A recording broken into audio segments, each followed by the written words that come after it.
ఇర్మియా 5:1 కూడా ఒక మాట ఉంది. ఏంటంటే, యెరూషలేము వీధులలో అటు ఇటు పరిగెత్తుతూ చూచి తెలుసుకొనుడి, దాని రాజవీధిలో విచారణ చేయుడి, న్యాయము జరిగించుతూ నమ్మకముగా నుండు యత్నించుతున్న ఒకడు మీకు కనపడిన ఎడల నేను దానిని క్షమించను. దేవుడు ఒక అవకాశం ఇచ్చాడు.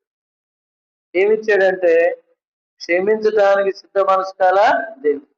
ఇప్పటి వరకు నేను యథార్థంగా లేను, ఎన్నోసార్లు తప్పిపోయాను, ఎన్నోసార్లు అబద్ధాలు ఆడాను, ఎన్నోసార్లు బొంకాను, ఎన్నోసార్లు తిరుగుబాటు చేశాను, ఎన్నోసార్లు దురభిమాన పాపంలో పడిపోయాను. నేను నాది అని, నా ఇష్టమని స్వచిత్తాన్ని కనపరుచుకున్న వాడిని.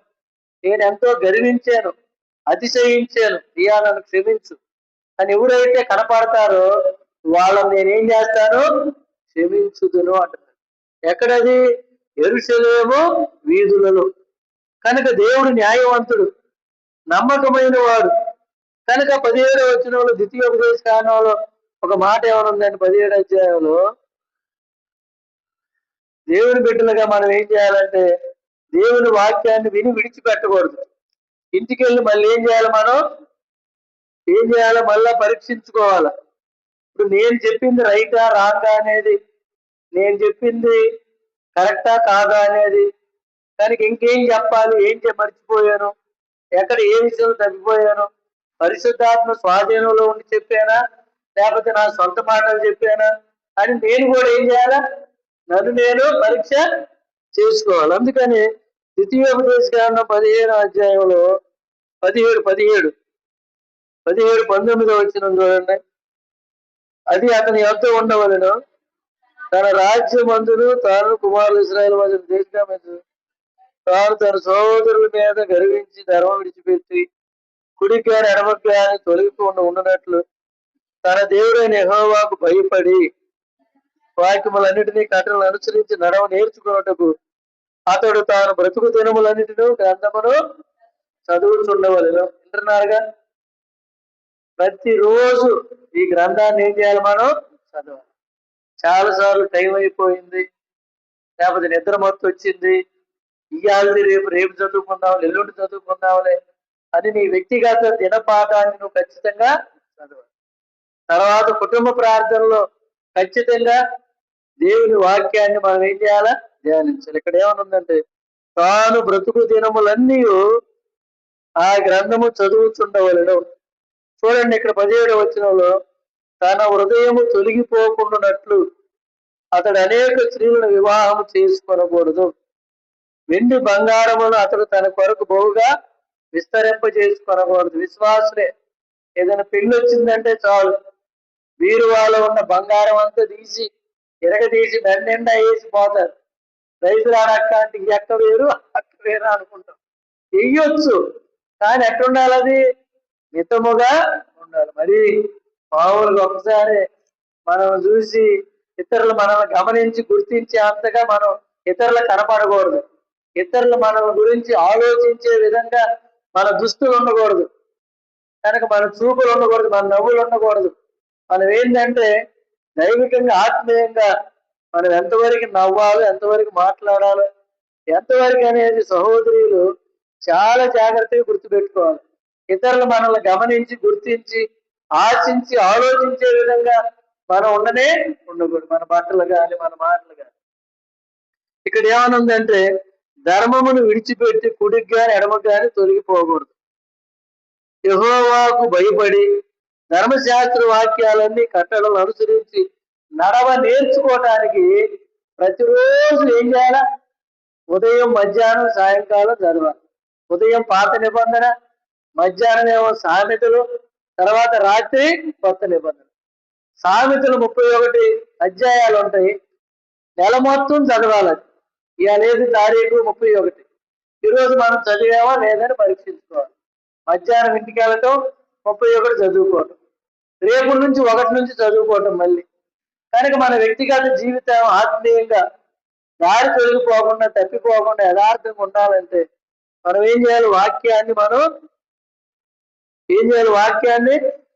రాసింది గారు చదువుతుండవాళ్ళని ఎప్పుడు బ్రతుకు దినాలన్నీ ఈ రీతిగా కనుక మత్తయి సువార్తలో యేసుప్రభువు వారు నోరు తెరిచి దయగలిగిన మాటలు మాట్లాడాడు. యథార్థవంతుల మీద నా కనుదృష్టి నిలుపుతానని చెప్పాడు. సత్యమని తెలుసు వాక్యం, యథార్థమైందని తెలుసు, కానీ క్రైస్తవుడుగా బ్రతకలేకపోతున్నాడు. కనుక ఏముందలే అంటున్నాడు. చాలా మంది ఏం చేస్తారంటే ఇక్కడికిక్కడే పోలీసులకి ఏం చేస్తారు తెలియకుండా లంచాలు ఇస్తూ ఉంటారు. కనుక దేవుని బిడ్డలనే, దేవుడా నువ్వు మాకు ఇచ్చిన ఈ ఆధిక్యతను బట్టి వందనాలు, నువ్వు మమ్మల్ని ప్రవేశపెట్టినందుకు వందనాలు అంటాం. సిఐ గారికి 1,00,000 ఇచ్చాను, ఎస్ఐ గారికి 50,000 ఇచ్చాను అనే సంగతి ప్రార్థన చేయడం అనమాట. యథార్థత పోయినట్టు. కనుక నిజ జీవితం నువ్వు ముఖంలో అర్థం చూసుకున్నట్టు పరిశుద్ధ గ్రంథం బైబుల్ అర్థం. ఈ అర్థంలో నీ ముఖ కాంతి నువ్వు చూసుకున్నప్పుడు ఎక్కడ నీకు లోపం ఉందో, ఎక్కడ నువ్వు తప్పిపోయావు, ఎక్కడ నీకు దేవునికి విరోధంగా తలంచి ఆలోచించే ప్రతిదీ ఆయన ఏం చేస్తాడు, నీకు ఈ వాక్యం అనే అర్థంలో ఆయన చూపిస్తాడు. ఆయన వెలుగులోకి మనం రావడానికి ఇష్టం ఉండదు అనమాట. చీకటిలో కొంతమంది కొన్ని కార్యాలు చేస్తారు కనుక వారికి వెలుగు ఇష్టం ఉండదు అని రాసింది. వారు చీకటిని ప్రేమించదు అని రాసింది. చీకటిలో మనం ఏమని చేసిన ఎవరికి కనపడదు అనమాట. ఆయన వెలుగు కనుక వెలుగు సంబంధులు వెలుగులో నడుస్తారు, శరీరానుసారులు ఏం చేస్తారు, చీకటిలో శరీర క్రియలు జరిగిస్తూ చీకటిలో గడుస్తారు. అందుకే 2 సమయాలు 2:30 ఏముందంటే నన్ను గణపరచు వాడిని నేను గణపరుస్తానంట. మనకి గణపరచబడలేకపోవడానికి కారణం ఏంటంటే మనం యథార్థంగా మన జీవితాన్ని కొనసాగించలేకపోతున్నాం. 2వ దినవృత్తాంతాలు 19:9 ఎవరుందంటే ఇందాక చదువుకున్నావా? 2వ దినవృత్తాంతాలు 19:9 చూడండి. 2వ దినవృత్తాంతాలమ్మా.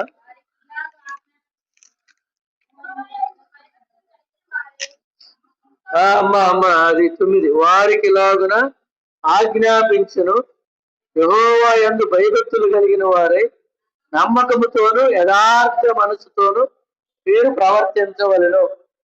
కనుక ఇక్కడ చూడండి అమ్మ 7వ వచనంలో ఏమనుందంటే యెహోవా భయం భూమి మీద ఉండునుగాక, హెచ్చరికగా నుండి తీర్పు తీర్చుడి. మన దేవుడైన యెహోవా యందు దౌష్ట్యము లేదు, ఆయన పక్షపాతి కాడు, లంచము పుచ్చుకొని వాడు. ఆయన బిడ్డలుగా మనం ఈ లోకంలో జీవిస్తూ సాక్ష్యం ఇచ్చే నీవు నేను మనందరం కూడా యథార్థవంతులుగా ఉండాలా, దౌష్ట్యం లేకుండా ఉండాలా, పక్షపాతం ఉండకూడదు, లంచం పుచ్చుకోకూడదు. కనుక ఒక పిల్లోడు నడుచుకుంటా వెళ్తుంటే మనం ఏమంటాం, అచ్చు వాళ్ళ నాన్నలాగా నడుస్తున్నాడురా, వాళ్ళ అమ్మలాగా నడుస్తున్నాడురా అంటాం. కనుక దేవుని పోలి మనం ఏం చేయాలా, నడవాలి. క్రీస్తు యేసు మనసు కలిగి నడవాలి. ఆయన ఏ విధంగా ఉన్నాడో ఆ రూపంలోనికి మనం మార్చబడాలి.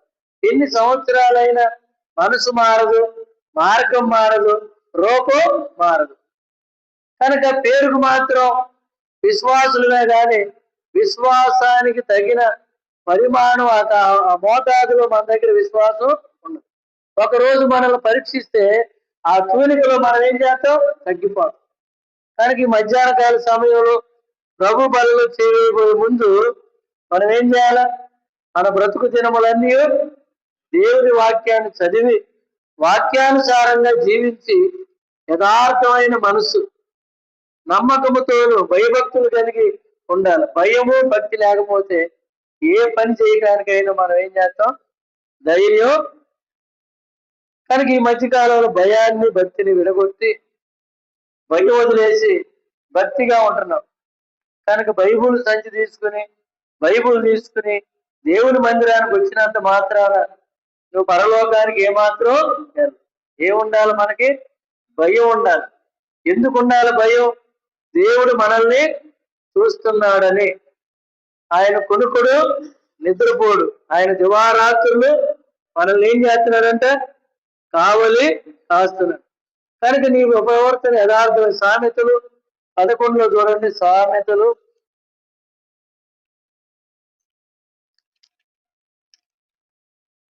11:20.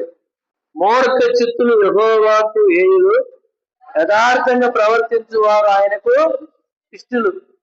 కనుక దేవునికి ఇష్టడుగా ఉన్నావా లేదా, నిన్ను నువ్వే పరీక్ష చేసుకుని ప్రభు బలలో చెయ్యి. ఎందుకని ఎఫ్ఎస్సీలకు రాసిన పత్రిక 6వ అధ్యాయంలో ఒక మాట ఏమనుందంటే, ఎఫ్ఎస్సీలు గుర్తుకొచ్చింది దీంట్లో చూస్తుంటే, ఎఫ్ఎస్సీలు 6:6 ఏమనుందంటే, మనుషులను సంతోషపెట్టువారు చేయనట్లు కంటికి కనబడుటకే కాక క్రీస్తుకు దాసులమని ఎరిగి దేవుని చిత్తమును మనవపూర్వకంగా జరిగించుచు మనుషులకు చేసినట్టు గాక ప్రభువుకు చేసినట్టే ఇష్టపూర్వకంగా సేవ చేయాలి. కనుక మనం ఏంటంటే వాళ్ళు గమనిస్తున్నారు, వీళ్ళు గమనిస్తున్నారు కాదు, పరలోకంలో ఉండి దేవుడు మనల్ని గమనిస్తున్నాడు అన్న సంగతి మనం ఎప్పుడు కూడా ఏం చేయకూడదంట, మర్చిపోకూడదు. ఇది చాలా ప్రాముఖ్యమైన విషయం అన్నమాట. మనం చదువుకున్నాం అన్నమాట. ఏమనుంది? యథార్థముగా ప్రవర్తించు వారు ఆయనకి ఇష్టలు. ఐగుప్తు నుంచి బయలుదేరారు, కానాను ప్రవేశించడానికి బదులుగా మధ్యలోనే వాళ్ళు రాలిపోయారు. కారణం ఏంటి? వారు దేవునికి ఇష్టలై ఉండకపోవటం చేత వారు ఏం చేశారంటే సంహరింపబడ్డారు. కనుక ఈ రీతిగా మన జీవితంలో ఆత్మీయంగా చచ్చిన స్థితిలో ఉన్నావా, బ్రతికిన స్థితిలో ఉన్నావా? మనలో ఆయన జీవం ఉందా, లేకపోతే అపవాది సాతాను యొక్క ప్రేరేపణ ఉందా, మరణం ఉందా? చచ్చినోడు ఏం చెప్పినా కూడా అర్థం కాదు. ఆత్మీయంగా ఎంత వాక్యం చెప్పినా, ఎన్ని పాటలు పాడినా, ఎంత సువార్త చేసినా, ఏం చేసినా కూడా ఏమి ఉలకడు పలకడు. ఎందుకు? ఆత్మీయంగా చచ్చిపోయాడు కాబట్టి. ఇక్కడున్న మనలో ఎవరైనా ఆత్మీయంగా చచ్చిపోయి ఉంటే, ఆత్మీయంగా బ్రతకాలని అనుకుంటే దేవుని దగ్గరికి వచ్చి, అయ్యా నేను చచ్చిపోయాను, యథార్థతలో నుంచి దారి తొలగిపోయాను, నమ్మకంగా లేదు, యథార్థమైన మనసు లేదు, యథార్థమైన కార్యాలు లేవు. మనం వెళ్ళినప్పుడు మనం ఇక్కడ చెప్పేది ఏం చెబుతామో అక్కడ కూడా అదే మనం చెయ్యాలి. వాళ్ళు అక్కడికి వెళ్ళిన తర్వాత 8 రూపాయలే వస్తువు అవుద్ది అనుకో, మనం ఏం చేయాలి? తిరిగి 2 రూపాయలు తెచ్చి ఇయ్యాలి. ఏముందలే 2 రూపాయలు దాకా అనుకోకూడదు. అది నీ దృష్టికి న్యాయమేమో కానీ దేవుని దృష్టికి న్యాయమో కాదు. అక్కడ ఏమనుంది? ఇందాక ఆయన తీర్పు తీర్చడానికి గ్రంథం చదవబోయే ముందు మనం చదువుకున్నాం ఇందాక. దేవుని భయమునుంది ఇతరులకు మనం తీర్పు తీర్చే అవకాశం మనం ఎప్పుడు కూడా ఇవ్వకూడదు. మన గురించి ఇతరులు తీర్పు తీర్చే అవకాశం మనం ఎవరికి ఇవ్వకూడదు. అందుకని సామెతలు 11:20 ఏం చదువుకున్నాం? యథార్థంగా ప్రవర్తించువారు ఆయనకి. ఈ రీతిగా దేవుని వాక్యపు వెలుగులో మనల్ని మనం పరీక్షించుకుందాం.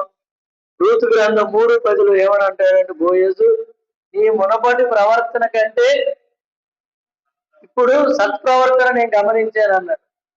మోయాబురాలు అంటే అర్థం ఏంటంటే గర్విష్ఠులు, మెడవంచని వారు, తిరుగుబాటు చేసేవాళ్ళు. అలాంటి మోయాబురాలు ప్రవర్తన చూసి బోయజు ఏమైపోయారంట, ఆమెను పెళ్లి చేసుకోవటానికి ఇష్టపడ్డాడు. పరమ బోయజు అంటే పరలోకపు యేసు క్రీస్తు పెళ్లి కుమారుడిగా రాబోతున్నాడు. నిన్ను నన్ను మనల్ని అందరినీ పెళ్లి చేసుకోవటానికి మనం ఏం చేయాలి? మునుపటి ప్రవర్తన కంటే ఇప్పుడు ప్రవర్తన ఇంకా ఎట్లుండాలో చదువుకుందాం. చూడండి, రూతు గ్రంథం 3:10. అమ్మా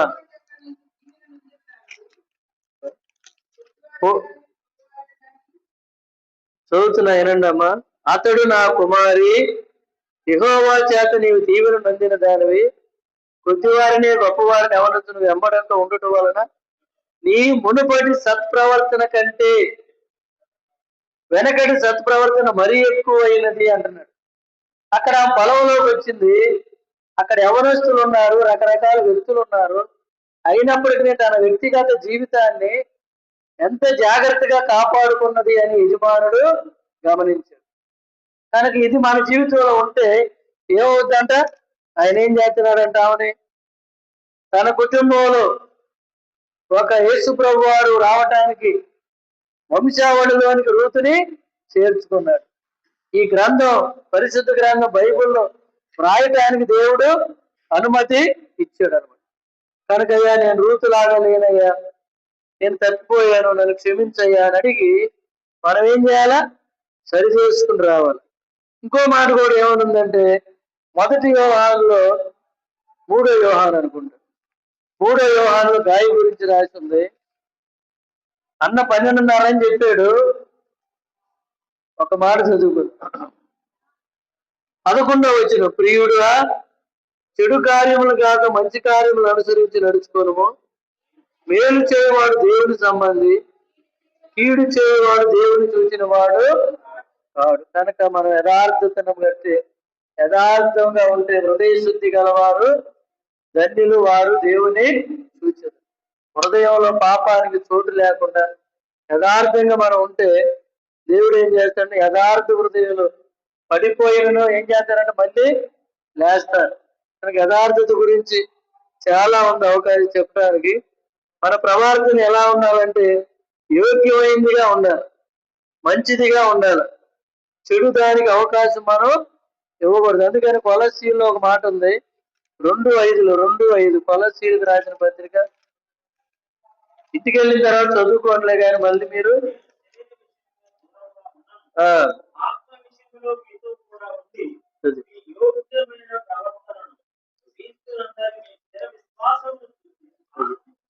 అమ్మ ఇలాగ దేవుడు మనలో ఏమై ఉండాలంట? యోగ్యమైన ప్రవర్తన చూసి ఆనందించాలను. పుట్టినోట్లు ఏమనుందో చూడండి. ఒకటి ఏమనుంది? యుద్ధ సన్నిధులే నిలుచుతుంది. అంటే ఆయన రాకడ కొరకు మనం ఏం చేయాలి? యోగ్యంగా సిద్ధపడి ఉండాలి. ప్రభు బలలో చేయబోయే ముందు మనల్ని మనమే ఏం చేద్దామంటే మనల్ని మనమే పరీక్షించుకుని అలాగ ఏం చేద్దాం? ప్రభు బలలో పాల్గొందాం. కనుక తామారు విషయంలో దావీదు కొడుకు అమ్మోని ఏం చేశాడు? ఆమెమవుద్ది? ఆమెకి ఏమవుద్ది? అమ్మోనికి చెల్లెలు అవుద్ది. చెల్లెళ్ళు కావాలని కోరుకుని పాపానికి ఏం చేశాడట? పురిగొల్ప పడ్డాడు. కనుక వావి వరస లేకుండా పశువుల కంటే అన్యాయంగా మనం ఉండకూడదని ఇక్కడ రాసి ఉంది. గాయకు చెబుతున్నాడు యోహాను, చెడు కార్యాలు చేసేవాడు దేవుని చూసిన వాడు కాడు అని. యథార్థమైన ప్రవర్తన మన జీవితాన్ని ఏం చేస్తుందంట? దేవుని యొక్క నిత్యత్వంలోనికి, దేవుని రాజ్యంలోనికి మనల్ని ఆఖరిగా 2 కొరింథీ 8:24 కాబట్టి మీ ప్రేమ యథార్థమైనదని, మీ విషయమైన మా అతిశయం యథార్థమైనది కాదని వారికి సంఘముల ఎదుట కనపడుతుంది. కనుక దానికి ముందు ఇది కూడా చదివితే మనకు అర్థం అవుతుంది. తీతు ఎవరైనా అడిగిన ఎడల అతడు నా పాలివాడును, మీ విషయంలో నా జత పనివాడునై ఉన్నాడని మన సహోదరులు అడిగిన ఎడల వారు సంఘముల దూతలను క్రీస్తు మహిమనై ఉన్నారని నేను చెప్పుచున్నాను. కాబట్టి మీ ప్రేమ యథార్థమైనది, మీ విషయం మా అతిశయం వ్యర్థము కాదని. కనుక మీ విషయంలో మేము ఎంతో అతిశయించాం. అతిశయం ఏమవలేదంట? వ్యర్థము కాలేదు. పిల్లల్ని ఏం చేస్తాం? మనం పెంచి పెద్ద చేస్తాం, చివరికి మాట చెప్పి క్లోజ్ చేస్తాం. కనుక పిల్లల్ని పెంచి మా ఊరు బంగారం, మా అమ్మాయి బంగారం, నిప్పు రవ్వ అని చెబుతాం. కొన్ని రోజుల తర్వాత ఏం చెప్పుద్దంటే నేను ఒకరిని ప్రేమించానని చెప్పుద్ది. అబ్బాయి ఏం చెబుతాడు? నేను ప్రేమించానని చెబుతాడు. ఇక్కడ ఏం జరిగిపోతుంది? కనుక యథార్థమైంది మన జీవితంలో లేకపోతే, కనుక మన పిల్లలు మన విషయంలో యథార్థంగా లేకపోతే, మనం యథార్థంగా లేకపోతే పరిస్థితులు ఏమైపోతున్నాయి అంటే మన యందు ఆయన ఆనందించే స్థితి మనలో లేకపోతే మనం ఏం చేయకపోతే విడవబడే జాబితాలో ఉంటాం. కనుక పిల్లల విషయంలో పోయినసారి ఎప్పుడు వచ్చినా నేను ఎక్కడైనా చెబుతా ఉంటానన్నమాట. పిల్లల విషయంలో ప్రత్యేకమైన కేర్ కలిగి ఉండాలన్నమాట. చివరి దినాలు, అంత్య దినాలు, అపాయకరమైన దినాల్లో ఉన్నాం. సెల్ ఫోన్లు ఎక్కువగా వాడకూడదు, మనం వాడకూడదు, మన ముందు పిల్లలు చూసి వాళ్ళు కూడా వాడకూడదు. ఇప్పుడు చాలా మంది ఏంటంటే పాటల పుస్తకాలు కూడా తెచ్చుకోకుండా ఈ సెల్ ఫోన్లోనే చూస్తున్నారు. కనుక ఒక బైబుల్ తెస్తాడు, ఇక్కడ పెడతాడు, సెల్ ఇక్కడ పెడతాడు. ఇక ప్రార్థన చేసినా, బైబుల్ చదివినా, పాటలు పాడినా ఇట్లా నెట్టుకుంటూ వెళ్ళిపోతాడు. ఆఖరి ప్రార్థన అయినా లెగిసి ఆ బైబుల్ జేబులో పెడతాడు. అంటే బైబుల్ జేబులో పెట్టి అంతా తెస్తాడు చిన్నది.